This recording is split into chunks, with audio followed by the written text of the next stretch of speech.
Film and Beyond. I'm your host, Alan Tracy, And I'm Rahana Power. and today we have Michael Greenberg joining us. Hello, Michael.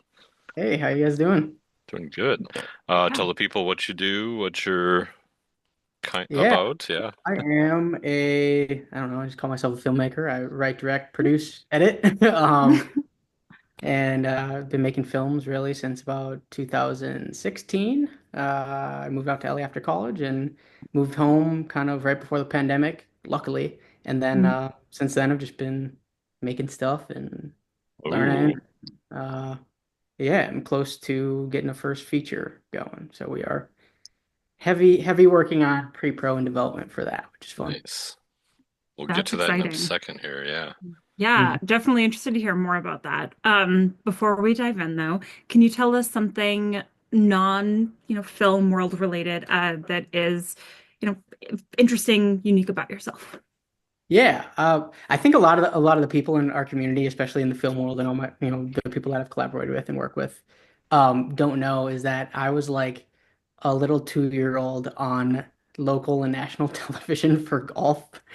I was, like they have them all the time. They have the little kids that are like, "Oh my God, this kid came out of the room like he can throw a football, he can do this," and it's like I was one of those golf kids. Like there's a million of them now, but I was like a 2-year-old, like on every local news channel around Minneapolis and around the Twin Cities, and then it got picked up on national TV. It became a story. I was like on like the CBS morning show. They saw it, and then we got a call. My parents did like the next day from like Letterman, and they called and they were Oh like, "We my don't gosh. Michael's old enough to come on this show. Can he talk to one of the, I'm 2.5 years old. Can you talk to one of the producers? We just need to make sure he's talkative enough for us to like ask him questions." And it didn't go Wow. well. Oh, But Oh that was man. like my little 15 minutes as a little being a little kid. It's fun. And also it was a place of growing up like I was around cameras. I was around these guys working with cameras Hmm. and shooting stuff and like um uh, the love of cameras really came from seeing that and being like, "Oh my God, like look, it's me on TV after those guys were out shooting the stupid golf stuff." Like yeah, yeah. so That's so fun. Uh, Wow. Do you still play golf? yeah, I do play golf. Yeah. So I Do played you? in college. I played all the Okay. way through high school and then I played in college and then for like about a year I played like mini tour stuff. I traveled around like in the North Dakota area. They have a Dakotas Mhm. tour and then I lived down in Dallas for like 8 months and played over the winter and then did like qualifying school for like Canadian tour stuff. Didn't make it, obviously. And it's good because it Fun. like, redirected me back like Yeah. on a trip about to go do that. I have some family in LA that work in the business. Um and so after the qualifying school out there, we went to go visit LA, a buddy of mine who was caddying for me. And that was the first time I was like in LA, like my family showed me a good time. Like I met some people and I was like, you know what? I'm just gonna dive into like I know I always love movies and TV and have family out there. So I was like, oh my God, maybe that could be something I could do someday. Hmm. And it was like that moment I was out there for that trip and it was, 2016. I was like, I'm moving out here. I don't care anything. I'm dropping it. I'm moving out. And I did. So, but I still play golf. It's fun to me, which Hmm. is good. I think it's one of those things growing up with a lot of pressure, being a competitive athlete or being good at anything growing up isn't really healthy. So Hmm. getting over and learning to enjoy it for what it is and just enjoy the experiences. I'm in Right. a good place with it now. Absolutely. Yeah. Yeah. So the nice weather's got to have you going like, man, it'll be nice just standing like out on the green, just like Yeah, sun just down, just being having a good outside, time, being outside with my relaxing. dad, my friend. Um, yeah, it's like guy therapy. I think it totally is. Yeah. It's therapeutic, and like a lot of guys don't want to admit that. It's just like, what, I need to be out there with my friends, just hitting a ball around. We suck at it, but like it's fun. It's therapy. Getting No, fresh air. absolutely. It's not a Yeah, video Yeah. game, or whatever. Yeah. out Yeah. outside, you're around people. It's like you can, Mm. whether you're good at it or not. It's a game that like Yeah. so much value to life and friendship, and yeah, so continue to Absolutely. play, but I love Yeah. that. So you were doing this, you stopped in LA and you were like, okay, this is definitely what I need to be doing right now. Like had that moment. Um, I mean, like making that decision and dropping and moving right away is probably something a lot of people think of in yeah, our, community, but not a lot of people do. Do you think that having like family out there kind of helped it did. nudge that Yeah, forward it did. quicker? It Yeah. did. Like I've received zero Huh. nepotism in anything that I've done, and probably will not receive any sort of nepotism in what I've done. Everything that I'm gonna, hopefully be achieving is like through my own work. But Yeah. having one family out there that are like, yeah, Mhm. come here. I know people at least in the city. I Yeah. did know a few friends there, but it's like having somebody there, and then having a cousin that owned a business that isn't quite in the Hmm. business, kind of like a sidestep. They were like starting to do some stuff, making some content for Snapchat as part of their Oh, business. cool. And so he was like, I have two executive producers, that are coming on board as a brand new company. He's like, why don't you move out here? You can stay with me for a month until we find you a job. You're going to learn under executive producers. You're going to learn about developing things. You're going to learn about producing things. You're going to get on set. Oh, That just snowballed into, doing some of these, really, it was like tests for what they were doing for Hmm. their huh. building. Um, and it was to do these ads for Snapchat, which is, it's just content. It's whatever. They're Yeah. funny. But I was there. I from right out of the get-go, I was there from like, all right, guys, what are ideas for this? Okay, we're gonna write a Hmm. script. We're gonna make a little budget. We're gonna find the actors. We're gonna find the equipment. We're gonna find the crew. We're gonna go find a location. We're gonna shoot it. And it's like all around professional people. And I was just lucky to dive right in and just start doing it that Lucky, way. yes. Yeah. That's And that's that, phenomenal. Awesome. but we didn't do much there. It was maybe like five Mhm. times we did that, if that. And so it was Mhm. like I started making friends through those gigs that we had from internally of making those little commercials, and I turned that Mhm. into just doing what everybody does when we start off. It's okay. We got some gear we can use. Let's go shoot this little short thing. Let's go shoot this little sketch thing. Let's go try this. Let's go out to Malibu and shoot some cool shit on the ocean. And so it was a lot of that, of playing with the friends that I did make out there. Mhm. And that snowballed into wanting to kind of be more involved in production stuff. Aside from this company that my cousin had started, because we weren't doing anything. And I was like, I know right away. I know, like, I had enough experience. Like, I had shot some stuff. I started editing, and I had edited a little bit like in high school and stuff, doing projects and stuff, and I already loved it. Um, but I had done enough in doing those little test things that I was like, you know what? I'm at a point where I know I can say I want to be a director. I've written a bunch of stuff. None of it's good. Nothing that we make to start off is good. But that's how you learn. That's how Mhm. most people learn. A lot of us aren't knowing from the time. We're lucky enough to know from the time when we're a teenager. Like, I know film's going to be my life. I'm going to film school. That's it for me. I wish I was that way, right? Yeah. Like, but it's not very rare, I think, that people follow through all the way on that. And Right. I've learned by experience. I've learned by watching other people. I've just kept getting a little bit better and a little bit better, and that's all we can do. Yeah. And it takes, experience. You got to do the thing to do the thing, so to speak. Yeah. And Yeah. so, going from then I was, after those kind of short films and still doing that with friends and just making random shit, I got lucky enough to get in as a PA of doing some stuff at Disney Digital. And so I worked at Disney Digital for probably about 8 months, working on big Disney giant Digital. commercials, like Google Mhm. branded commercials, like in a giant sound stage with as much money as we wanted, and PAing for that. No like real talent or anything, but I was coordinating, I was PAing, and it was like, okay, well, then that just brought another level of like, now I'm comfortable around this type of set, and I see this and this works. And you know some of those gigs when you're out in LA and you're PAing and just starting off are like, all right, hey PA, you're gonna go take this box truck and you're gonna drive up to the valley and go get this one thing that we forgot to get, and then you're Mhm. gonna go all the way back in traffic, and then by the time you're back, we don't need it anymore. So you're gonna go spend the rest of the day, go bring it back. You're doing whatever Right. whatever they tell me to. But it was so I was doing that right up until I kind of hit a wall of like, my friends were so spread out.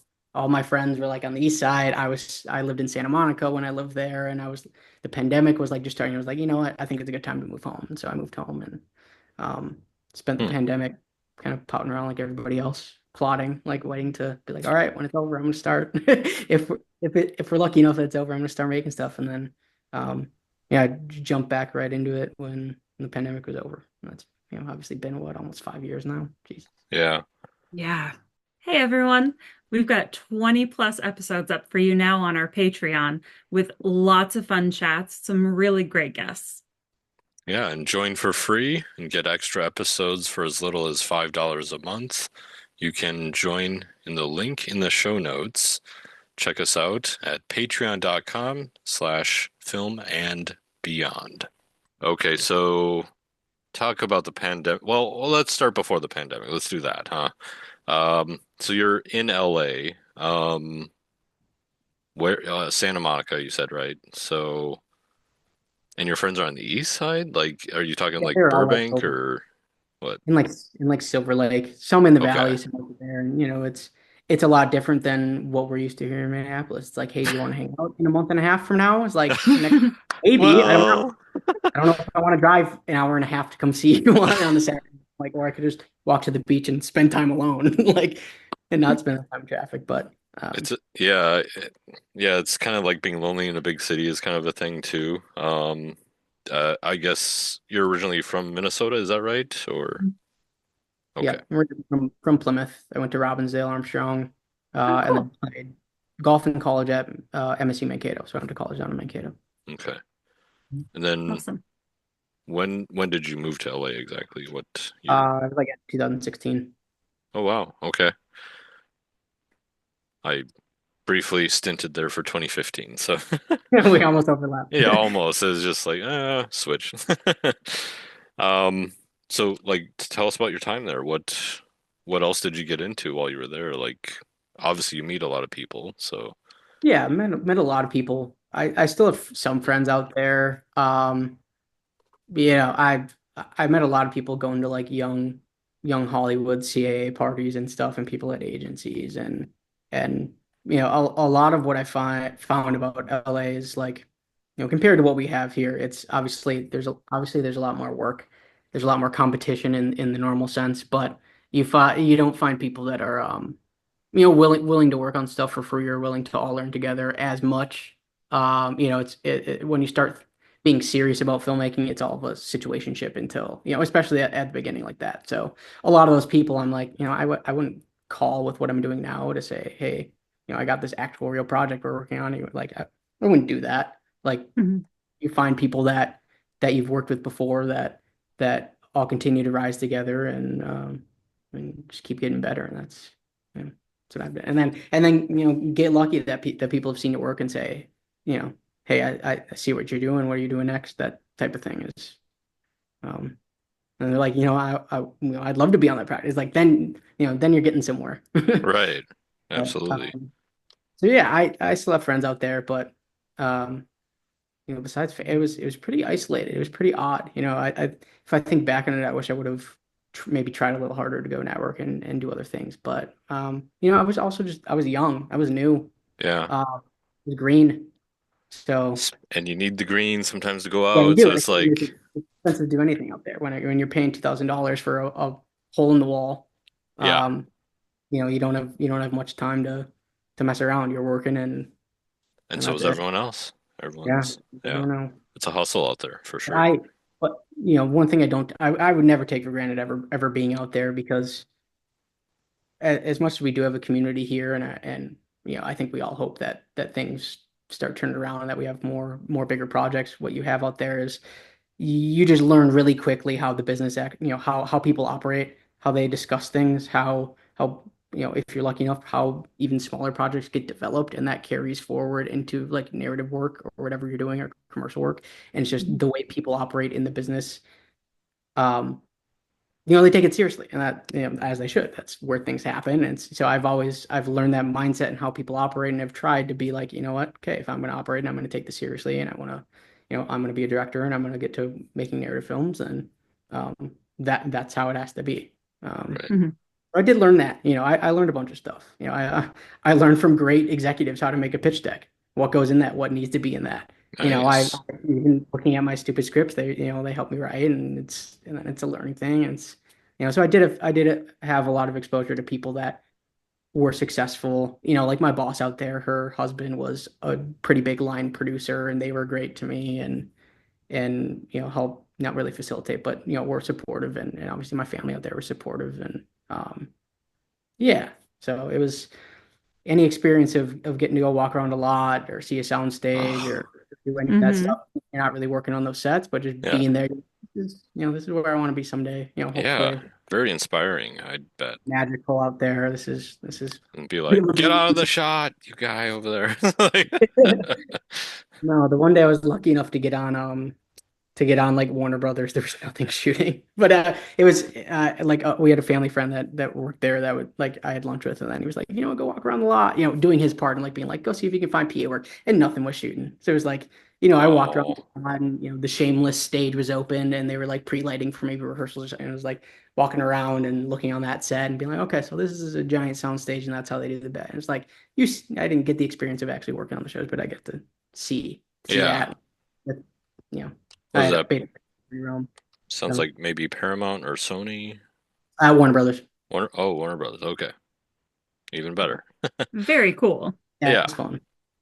I got Um, to stand outside the gate and go to the gift shop, but you go on your tours? Well, I did that a bunch too. oh, Going I on just tours. happened to be meeting someone in the area, and it was like, oh, I got here early and check out Warner Brothers a little bit. So, Yeah, it was. So Mhm. I'm curious to know, as a director, like coming from, you started with gaining this exposure to be able to like learn so much from so many like people who do this day in, day out, are excellent at their jobs. Um, and are now you're here and you are doing what you want to do. You're writing, you're making your movies, which I'm excited to start talking about in a second. But can you tell us a little bit about like what really inspires you as a writer and a filmmaker, like just across the board? I think yeah, why? why do any of us like Yeah. why do any of us seek to like tell a story and put it on screen? Because it's Yeah, it's fun. It's awesome. It's I don't think there's anything more fulfilling in at least for me in life in that satisfaction and that pride of like we made this.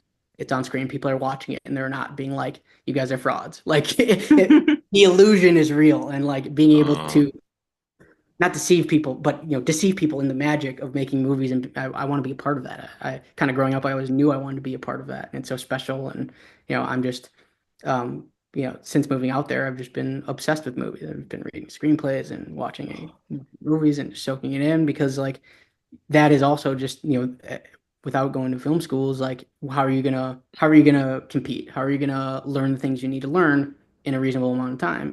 It's studying, it's being serious about it. It's I'm just gonna watch this film because whatever. It's like I'm gonna watch this film because I've heard this and I want to study it. If I like it, I get the Blu-ray so I can go back and watch it and like look at it again. It's like that's the level of like dedication and stuff that I've been putting towards my work at least. yeah. Yeah, Mhm. but also the favorite thing is I'm a people person. I love collaboration, and I grew up playing golf, but I also grew up playing hockey, um, and so working from a team aspect is something that I was always really comfortable with. And Mhm. in my experience of ever even working on a crew, on other people's sets, and just from other knowledge is like the best directors are the ones that treat it like a team and that everybody's opinion is valuable.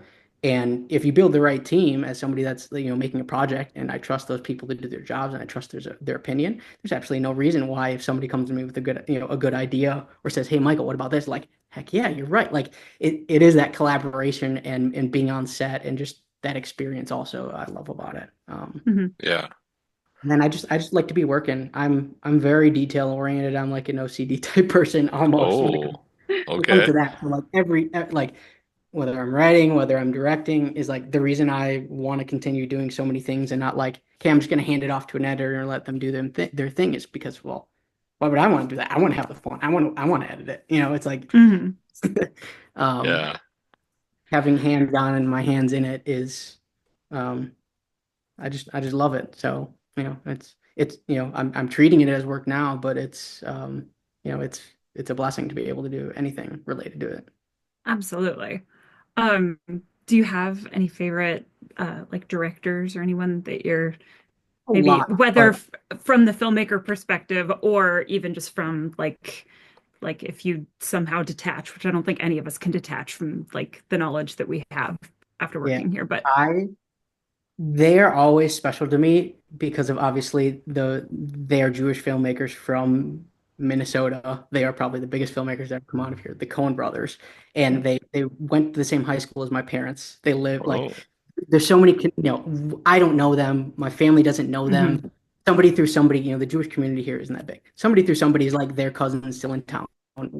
That's probably still there. They're very mhm. elusive, but just their work. If we didn't have that like Minnesota connection, and they've made films here, and they've taken such a great career path of being such prolific independent filmmakers while not Mhm. needing a giant budget and still making amazing films. It's like they're gods to me of just the I I love everything about their work. So and obviously there's a bunch of other ones, but it's so funny. Like I've heard stories like my parents, and like my dad is not, a big film buff, or my parents aren't by any means, but they're like, oh yeah, the Lebowskis. You want to know a story about that? Is like, well, your grandparents' house across the pond from them. Growing up, there was a family called the Lebowskis, and the big one, the oldest brother, was called the Big Lebowski, and that's where they got the name, the Big Lebowski. It was from a family that lived right there across the pond. And it's like like that's That's all. amazing. Wow.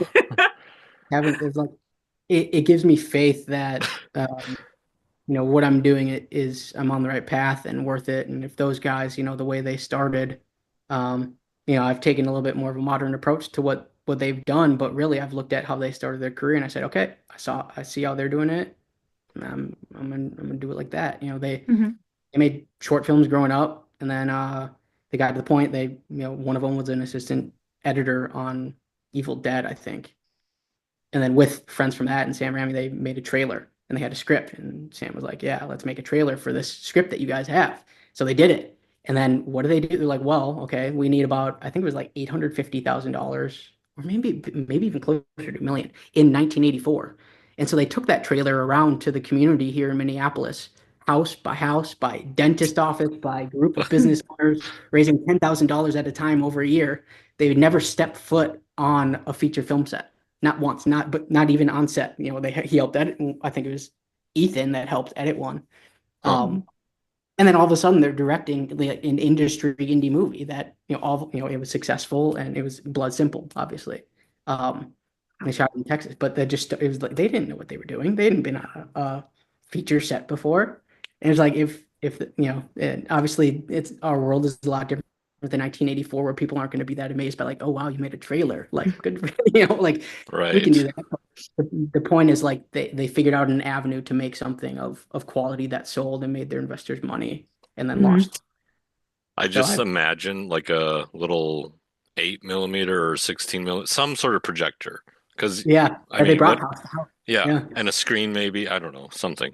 It's I just just like, really? You lugged that? That was your job. Okay.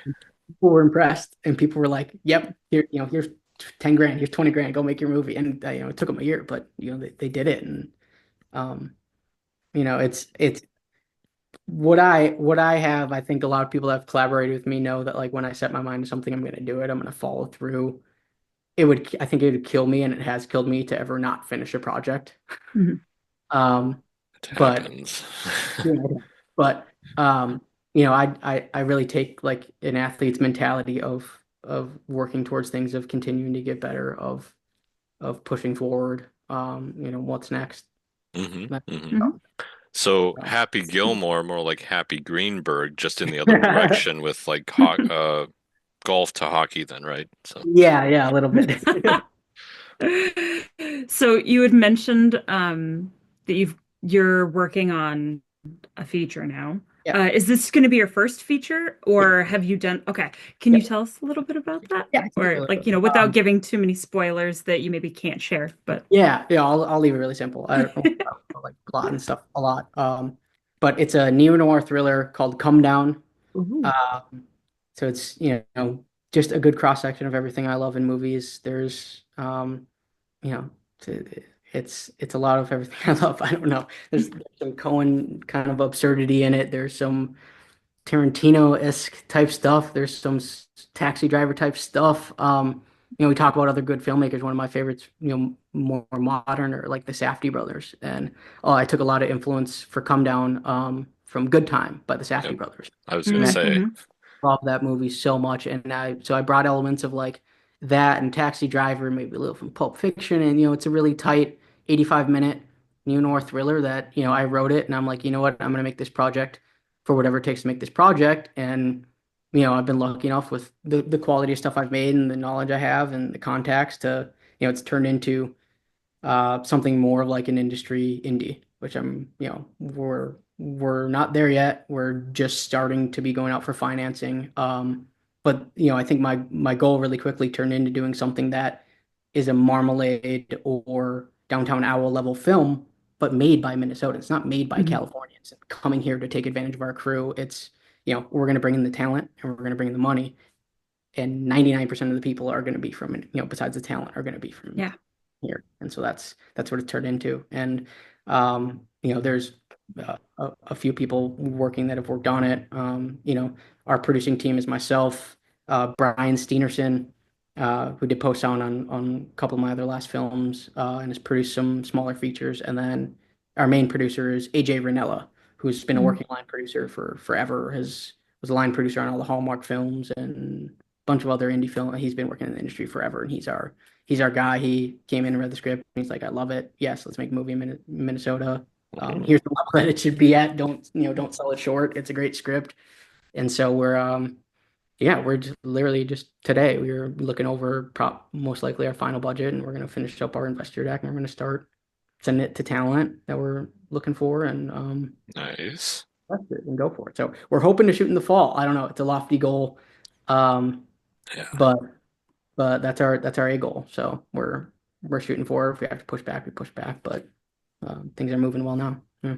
That's We, really exciting. yeah, sounds like things are on the runway, so to speak. Mhm. Yeah, things are starting to move fast. So we hope The when, boarding when gate. You're at the boarding gate, I'll say. we're on the board. We are there. We have everything we need. We're prepared. We're ready to actually present it in front of people that invest in movies.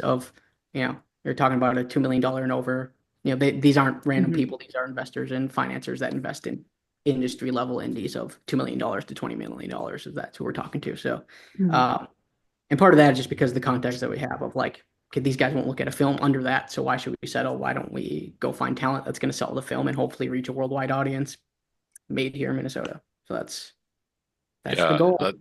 Okay, that was Yeah. part of my question. Were you gonna plan to film here? Yeah. Oh, absolutely. It's written to take place like Minneapolis is absolutely a character in this film. It will be. It'll I hope be. so. Yeah. I love that. I do love Takes that. place Yeah.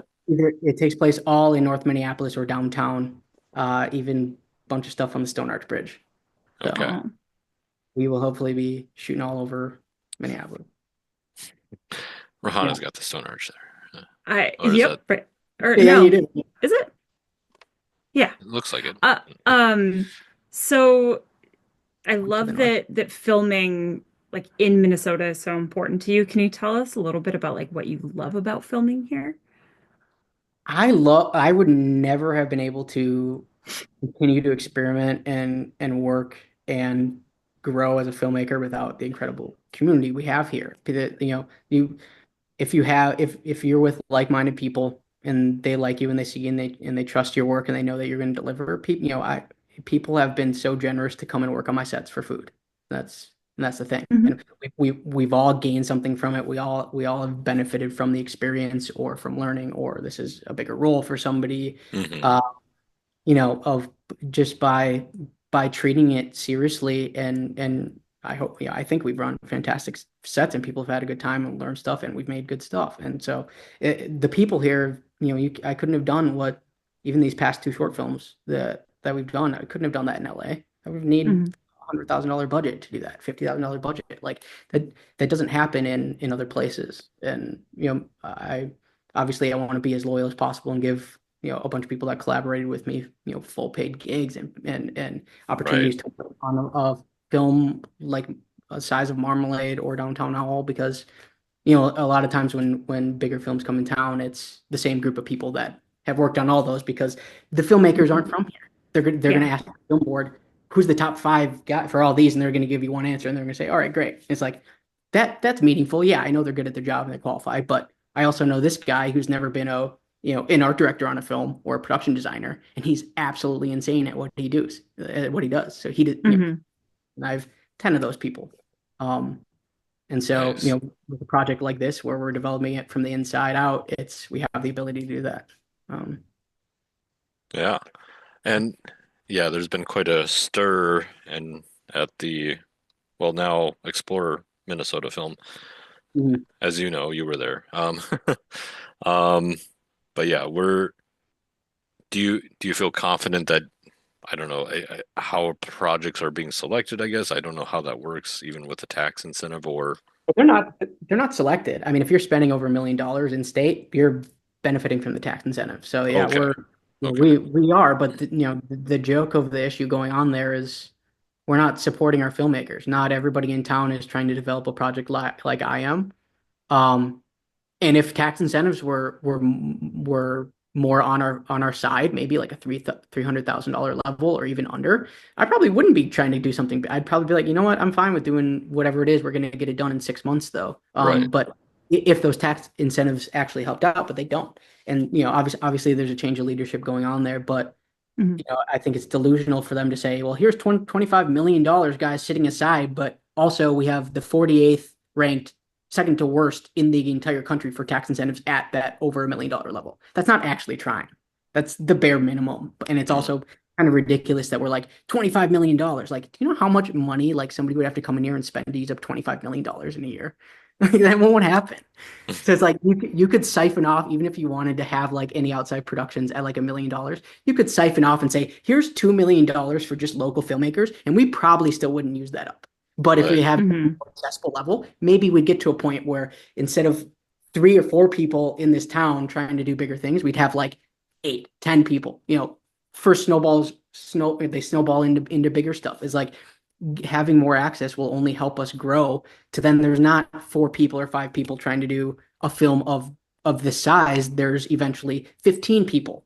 They may not all stay, but at least we're trying to keep them and giving incentives to our local filmmakers in that way, Yeah. because what we're doing now is great, but they're just coming in to take advantage of our crew here, and I think everybody loves that things are shot here and that no talent will be brought in here and that some people get to work on it. But it's not the same as like this is a local filmmaker that is working with an entirely local crew.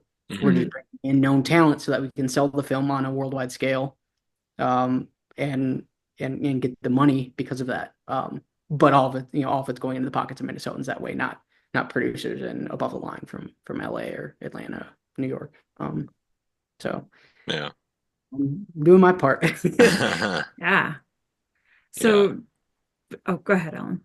Did Well, you want to yeah, expand on that? just because the plan was the snow bait was still going to be in existence when they passed it and they scratched it and it was just like that was our fund, it's Yeah, like yeah. And that's another thing. I love how passionate across the state in general. But up north, it's to me as somebody that's like a city dude. I grew up in the cities. I've been out there. yeah, Mhm. It's like I don't quite understand the draw besides the extra tax incentives to go up north. I love that there's such a community there of people that are like, yeah, come up north and shoot this movie. And like right. it can work for a lot of stuff. You can shoot, it worked for a lot of with the locations there, with the people up there, but majority of the more experienced crew is down here.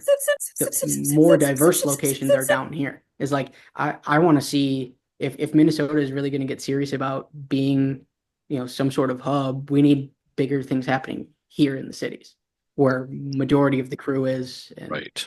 and just being around the city. And the So strong community that you touched on yeah, because more of a yeah, community, but uh, and everyone what knows someone who knows someone who can help you with something. It's just like yeah, and our commercial work here is probably above average, obviously with Best Buy and Target and some agencies that like Yeah. I don't.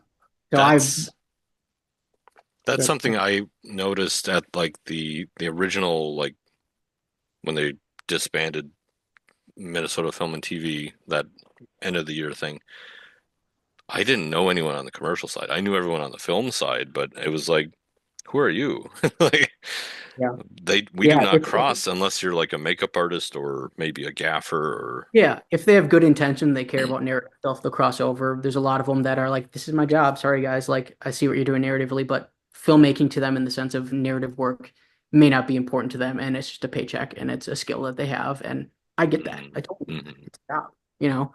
I find the people that are the most passionate, the people that I want to work with are the people that are the most passionate about actual narrative filmmaking because that's everything Yeah, that's why we got into this in the first place. exactly. Um, and in between the pandemic and you know, the pandemic was over pretty quickly after I worked at the CW Twin Cities making commercials for probably about a year and a half. Um, that was a great tool sharpener for me. I was doing these no budget commercials by myself with myself, a camera, and three lights. And again, I was writing, I was casting, I was directing, I was shooting, I was Sounds editing, like I a was doing dream color, I was job. doing post down, and I'd had to turn them around in like 2 days, kind of, but Oh, 2 days. well, or less. There was one time I did two commercials in 3 days. Turned around, fully shot and edited and turned in. It's like, and I wasn't being paid enough for a full-time job. And so, Yeah.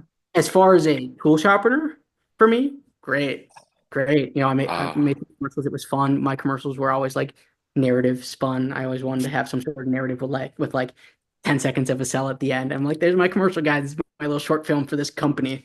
yeah. And they loved it because nobody else had been in there being like had a passion for narrative work and be like, I'm gonna interject that into what I did. But Mhm.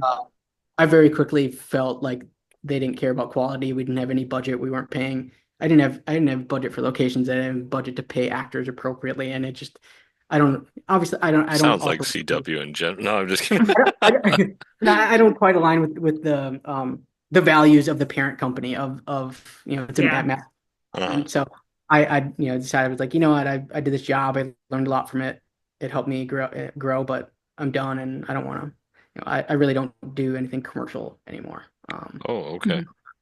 So I probably would if I wanted to, but I don't. Not Yeah. not here. So No, absolutely. Um, so I mean, just hearing you kind of like name off like all the different things that you've done for any type of production commercial, but then also, you've hit on every type of role that you've had on like a film set. And especially trying to get investors or fund a project. Um, what would you say has been like the biggest challenge across trying to make anything? well, the challenge is always the money. Not even the creative, not even the skill, not even what it takes to produce a quality Hmm. film on all levels with whatever you're dealing with. That's always a Hmm. challenge, especially short films. It's always going to be a challenge. I Yeah. don't think anybody in the right mind is giving 50 to $100,000 for a short film that has no possibility of making money. So you're Yeah. you're doing it at a low level, and the key to learn, in my experience, is well, how do we trick the audience into saying, well, maybe they did have a budget. What was the budget for that? And it's Yeah. it's things like making sure the money shows up on camera and making sure it's doing everything you can to make it feel bigger budget than it is.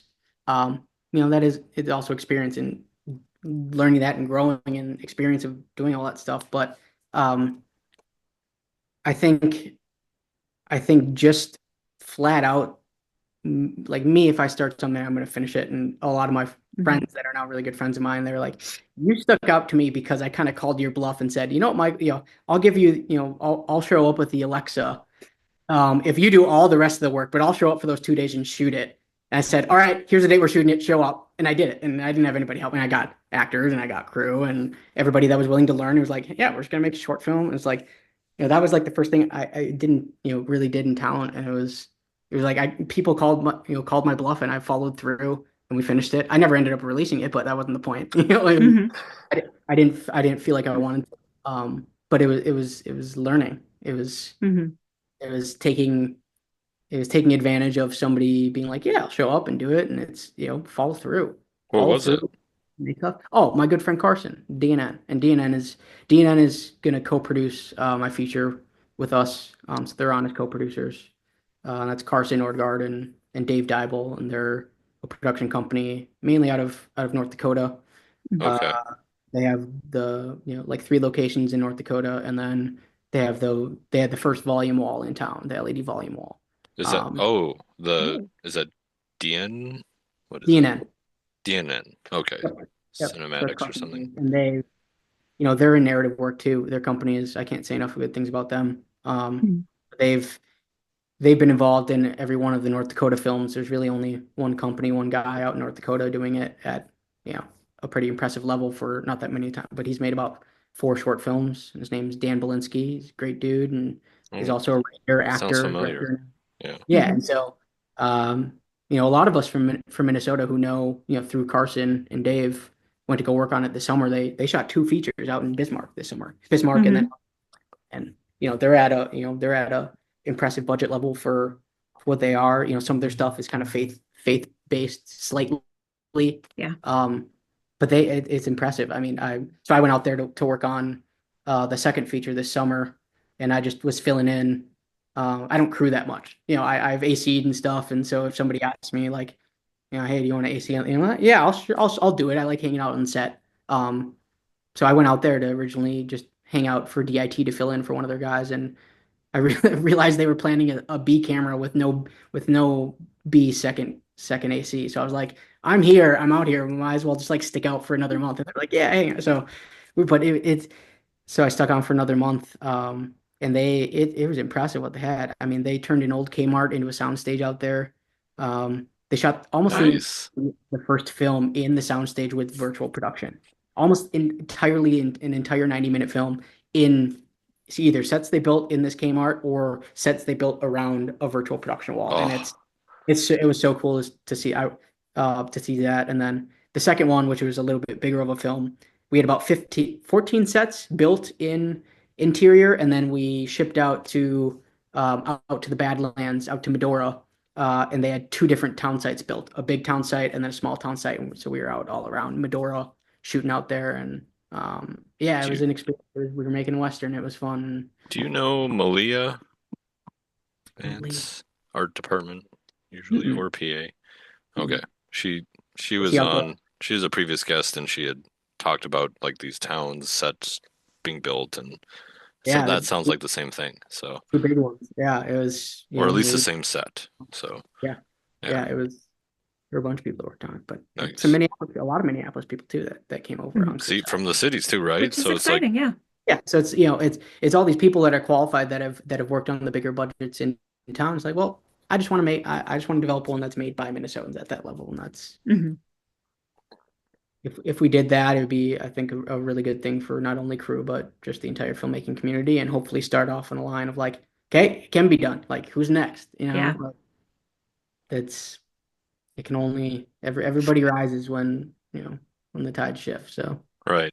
and Absolutely. Hmm. Nora winning Oscars does it is a very interesting thing for indie film in general right now. I think people are going to be on the lookout for like, well, where's the next little indie? Like people are going to be more open in a traditional sense. Like Yeah. a $3 to $6 million film is like, okay, it can definitely You hear that, Rahana? happen. Yeah. I don't know about you guys. I mean, We there's had an definitely Oscar some. episode. We Oh, talked you about all the did? films and Yeah. yeah, there are films we liked and films Yeah. Yeah, no, I agree, but just obviously they spent like $18 million on marketing for a $6 million film to get that out. Yeah. Whether that's what kind was of a the favorite trend film now or though. not, It's it is. But yeah. but they made it for $6 million. They never would have gotten to that point if they hadn't made a plan and said, you know what, we don't need that much money. This is how much we need, Hmm. and then made a good film and it got Yeah. bought. That's how it happens. Most indie filmmakers aren't going to, even if you have good leads attached, you're not going to have a studio or a streamer be like, you know what, we'll fund this 100% and we'll just buy it outright. Like that's probably not going to happen. You're gonna find investors or financiers that are willing to go in and make it with you, and then maybe sell some foreign territories based on your cast, and then Hmm. you're going to be trying to hit big with one of the festivals and try to sell your film to one of the distributors. That's that's the indie route. Yeah, Hmm. it is. But having a true indie like that win a bunch of Oscars can't hurt for filmmakers around the world, for indie filmmakers at all. Right. Yeah. Yeah. No, Then absolutely. then Delusion that way. Marvel will knock on Yeah. your door and be like, "Hey, the next whatever, God, The that's next tough. whatever. or Star Wars or, what you pick, whatever it is, Disney's like, "What do It's you been like? it's been What do you pretty. have?" Yeah. I'll take 3 of each, please. Yes. I want trilogy here, trilogy there. Let's No big go. deal, Alan. You can have whatever you want. You know what? Just let me Yeah. know. All you can make. All you can make here, buffet. So let's Yeah. talk about the other poster behind you here, because we have a mutual actress friend who Yeah, in Gael Palin. So yeah, Hmm. talk about the combination and what's coming up here with that. And yeah. So that was, it's a short film that's a proof of concept, either for, originally we're thinking a series. There's enough history there because it's based off the true history of the okay, Minneapolis Jewish mob in the 1920s, and the true story about how Minneapolis was run by this mob from the 20s to the 60s, and just some amazing history revolving around them and revolving around the yes, KKK, how Nazism rose in America, and Minneapolis was the home of Nazism in America during and before World War II, like literal Nazi rallies. I started researching this stuff. It was Really? during the pandemic. I grew up here, never heard anything about like Minneapolis had like a real mob presence. mm, And obviously, I love crime drama. I love gangster films. I like a lot of stuff, but I've always loved like a lot of Scorsese work and the Mhm. Coens and in when they've dabbled into it. And um so I heard their story, and this is I think it was like 2020, 2021, 2020 or 2021. And so I dove in. I'm like, I need to know more about this. Who was this guy? What did they do? And so I researched for, I think it was about 2.5 years before I decided of like where my in would be in telling the story. And it's about the first time that, so his name's Isidore Blumenfeld, known as Kid Can was his like kind of gangster nickname. And I wrote it about the first time he ever killed somebody. And so it was an accident. They were fighting over a girl. And so this short film ended up being about a um, 15-minute piece that really touches on him losing his innocence and him becoming the guy that he'll become to show up, and gun somebody down with the Tommy gun while their family watches because they were writing anti-Semitic crap in the paper and wouldn't leave them alone because they were in the KKK and stuff like. So he turns into this killer and this very very prolific mob boss, especially for Minneapolis. And so that I wanted to make it about kind of his transformation into that guy. mm, In his innocence. Wow. Yeah, we shot that last February. Um, we did a couple like private screenings at the Trilon this fall, and we were lucky enough to sell both of them out. People loved it. Um, hmm and I loved it. It was very well done. I yeah, mentioned to you, and Gael was fantastic in it, and that was yes, somebody I hadn't collaborated with before, and I'm extremely happy that I did. She was fantastic. So yeah, and it did. I told you it reminded me of like Boardwalk a bit. yeah, Yeah, yeah, and it was Boardwalk Empire. at the time it was shot in 2-to-1 because our idea was to do Yeah, a sequel Netflix or on it. something. Yeah. We have a pilot script written in a show Bible that we created for obviously the plan of season one of what it would be, and then going forth the rest of the story up through the 60s. But now in the process of doing this feature and just thinking about it more, I'm more in line of, well, maybe it could be if I'm lucky enough to get this first feature done and it does well, to do it as a second, to do it as more of like a 2.5 hour type feature, and then there's more story. That's dream Yeah. world. Okay, now we're gonna do a sequel. Like, I don't know about that, but like, I like the idea of a series and what it could bring hmm Hmm. state people here. Like, if we had a big series, that would be constant work for a crap ton of That'd be people. amazing. Yeah. Yeah. But I don't know, as an artist, if I want to be in charge of and working on the same project for like 8 to 10 years. Like, I think I would rather like do hard hitting features. That's just, I love features. They're the pinnacle of storytelling to me. As much as there are hmm some features out there, I don't I'm not driven towards series world where I'm watching 8 hours of television just to watch it. I don't feel like it waters it down for me a little bit, where I'm like, that story could have been told in 3 hours and you could have cut out all the filler. And I get it. They want, streaming time, and that's what streamers want. Is like, we want people to just have it on and barely be watching. That's their Hmm. hope. But Yeah. so I think I'm more leaning now towards, we're gonna adapt. We have a 60-minute pilot, but we're gonna kind of work that more into a feature with our season one timeline of our plan that we had, and kind of condense that into a feature, I think. Gotcha. Interesting. Yeah. But Yeah. yeah, so we got into Minneapolis St. Paul. It's showing there on the 12th. M. Spiff. Yeah, seems Check it like out.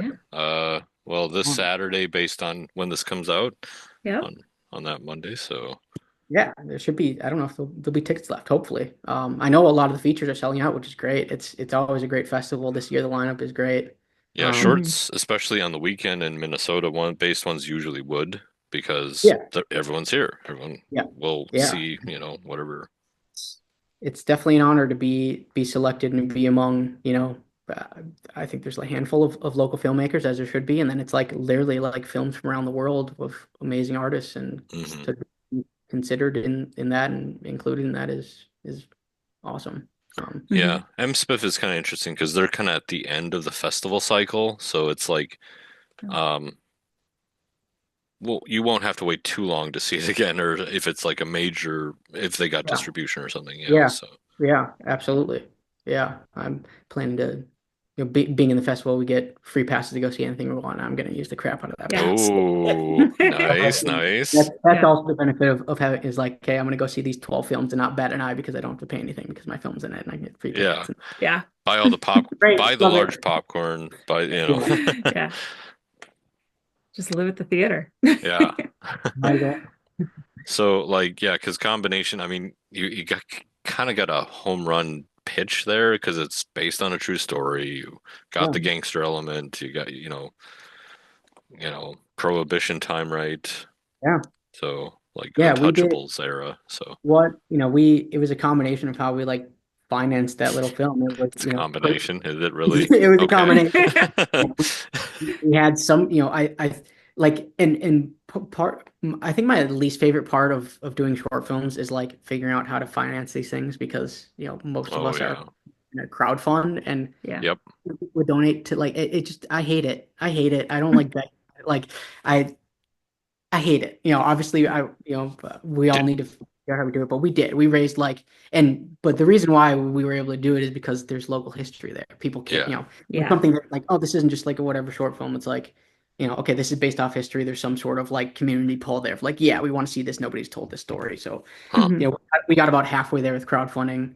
Okay. And the rest of it, producers and a couple people chipped in as EPs to get in. So we made it for a period piece for $7,000 all the way in, and we had, the art we did was crazy. Locations we got were awesome, and you Yeah, know, talk about that. What, if you can, what details, like how did the art department come together for an era piece like that, and how accurate was it, I guess, or how close, it was. Oh, you have no idea, Alan. You Oh, I want to you have know. no idea. Well, first of Who's all, your art person?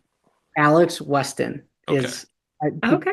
people know he's worked with Raina Hmm. Hmm. and Owen on their films as well. Alex Okay. is like the Like that best Nixon one? director. Yeah, he's the Okay. best art director, production designer I've ever worked with. He worked on my last film, which was 2 years ago now, Status Quo, and he Okay. did that in sci-fi. And Alex is amazing, and so he's gonna be art director for my feature too. And Hey, he's if it just works, let's go. yeah, and I mean the feature's easy. It's contemporary. It's like modern day stuff. But Alex, he's not there anymore. But Alex was working as a literal historian at All for the Minnesota right. You said Historical that. Yeah. Society at the James J. Hill House. So he helped run the museum there. He was a manager there. Hmm. Um, and so Alec, like the level of authenticity and detail into the art in it. I mean, we have whiskey bottle labels, we have apple boxes labels, we have diplomas on the wall that are the actual character's diploma, a picture of his wife from the record that we pulled and put on the wall, a newspaper that was from the day that we're saying this is taking place, where this guy's office was in the city of Minneapolis at the time. We Uh-huh. looked at we printed out a shot of the skyline. There was just somebody that took a picture looking out from what it would look like looking out from the dude's office. That's the level of authenticity Alex brought to this. And so Wow.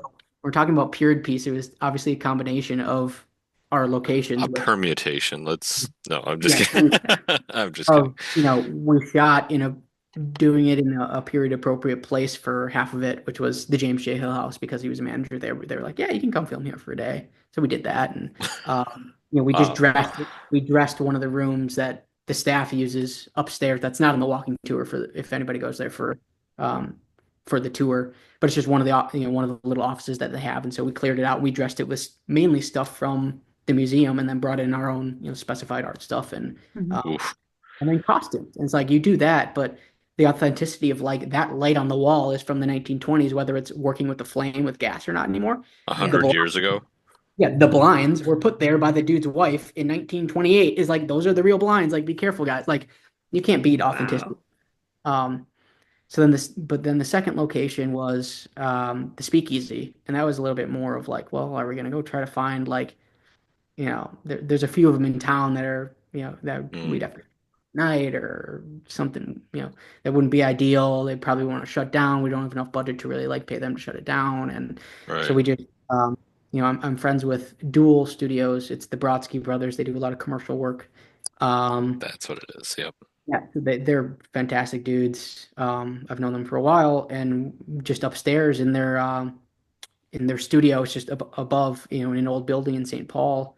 It's brick and beam from 1890 or something, and they used to house horses in the basement, and they just used it up top to store the food for them, and they shoved it down to these things, and everything is left original up there with the brick and the beam, and they already had Wow. a door in the corner that we dressed up, and then we built the fourth wall and a little door with it. We built the speakeasy door, so we built kind of a 360 set, Huh.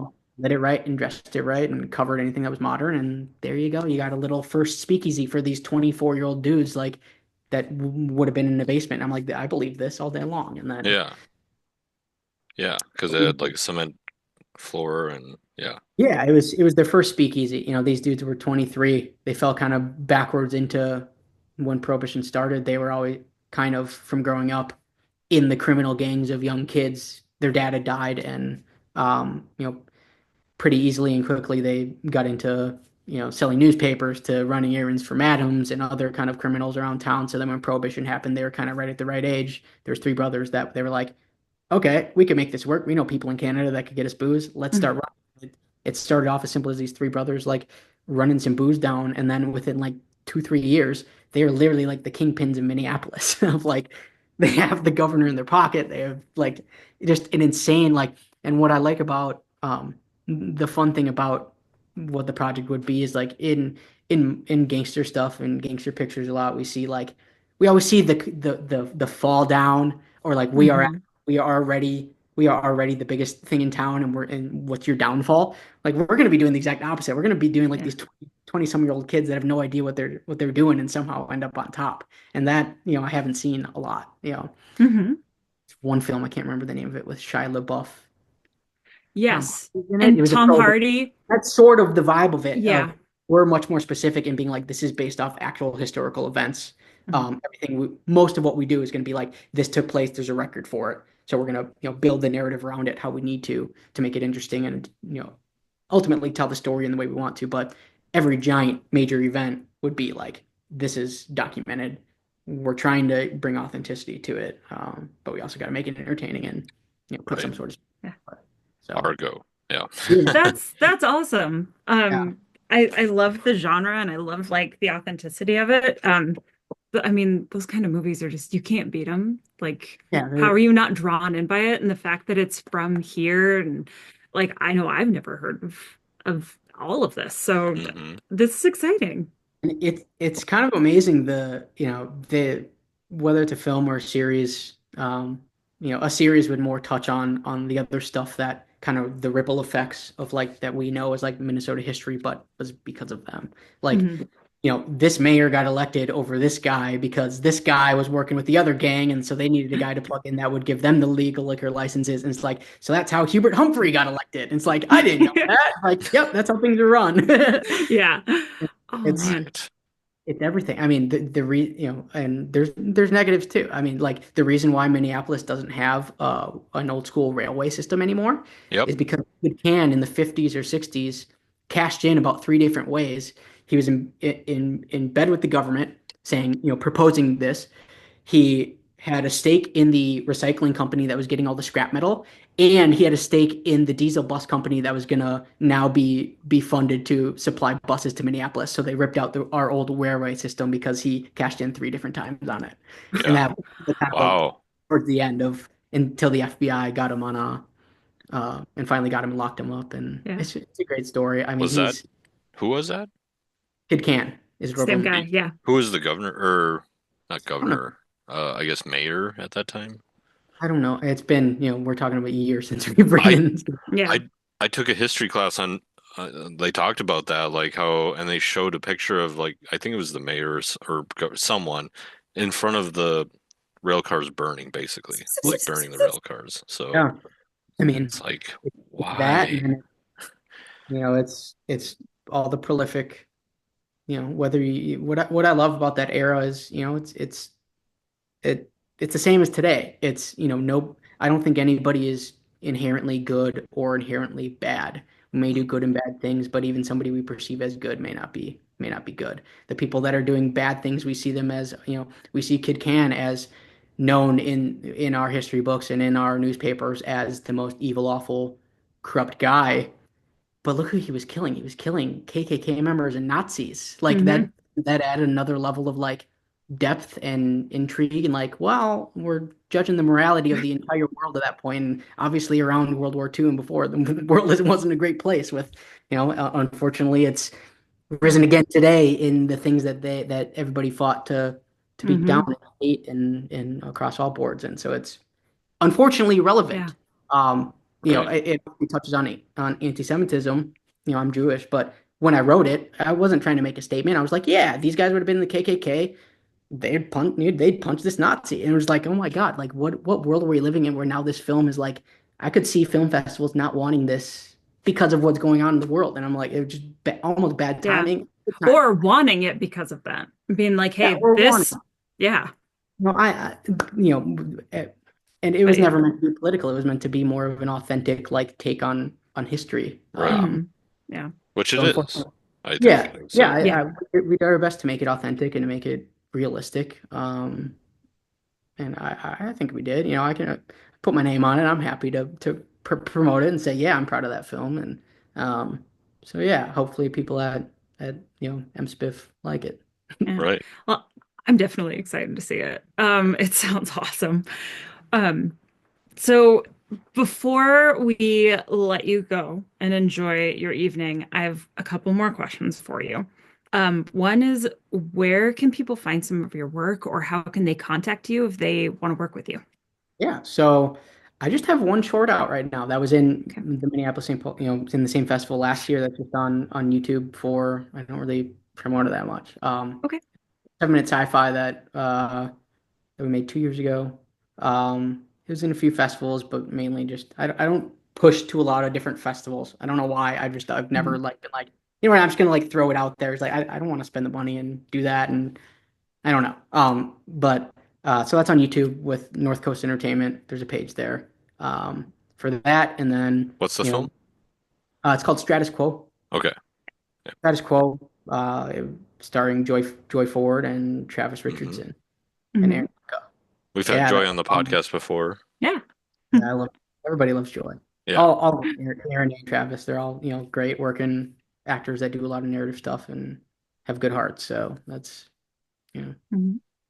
And we've also Awesome. had like, of course, Gael, but also I noticed in your cast list for the combination Tick trailer too. yeah, Mhm. Tick's great. We were just looking for extra and she came on. I'm so glad I Yeah. met them. Yeah, And Mhm. they're everybody. both in the Dana and the Nightmare film coming up. Yeah, So yeah, Yeah. just that's right. Yeah, let you know about that. that's great. You Um, picked wisely, or I picked wisely after. We both did. We yeah. both did. Yeah. And how can people like contact you or something if they want Or to follow connect your or work. follow you? I Yeah. mainly just use Facebook and Instagram. I'm Okay. just Michael Greenberg on Facebook and Michael or MI Greenberg Film on Instagram, and Okay. I post some stuff on what we're doing, but I try to like keep focused on what like a lot of like what I've learned is like you can't compare yourself to other people. You can't be pushing Yeah. it too like everybody should be like I hope that people in town could be a little bit less, my experience in from being like the difference in from LA to like Minnesota people, it's like I find more like smaller cliques around in our film community, which Hmm. sucks. It's like I see that and I don't take part in that. Maybe that's Hmm. because I'm kind of still on the outside looking in, but like Hmm. um people in bigger cities are collaborating all over the place. There's no drama there. There's no any of that, and we can all continue to get better and learn. And, there's no competition here. And so, back to what I Yeah. was saying, you know, focus on what you're doing, support other people, but you gotta stay locked in and stay pushing your stuff Oh, forward. yeah. Hmm. It's a grind to Everybody's at their own keep. pace. Everybody's at their own Yes. spot. There's no competition here. We're all lifting each other up. Hmm. Yeah. So we'll do good things. I know there's a lot of Absolutely. so, All right. The last question, Michael, is the big one. yeah. What do you want people to remember most about you? I don't know. I mean, uh, I care about Minneapolis and I care about, getting people paid work and I care about pushing our industry forward here in town. Mhm. So I do take pride in that and I don't know what the future holds for me. And, let's say we do get this first one done. I may move back to LA. I don't know, but I'm always going to be loyal to Minnesota and the people here. And, either that or I'll stay and hopefully continue to do more projects here. And, so I don't know. Like, we're all trying to get better and break out and eventually some people will and it can only be good for all of us. So, Mm, love it. yeah. Well, thank you so much for your time and for hanging out with us tonight. This was awesome. I'm very excited to see your film at Mincebiff on the 12th. Hope people can make it and have tickets already, hopefully. Um, and we will definitely have to have you on again sometime. Yeah, it was a pleasure, guys. Thanks so Yeah, much. Yeah. thank you. And until next time, thank you to our listeners and viewers. This has been Film and Beyond.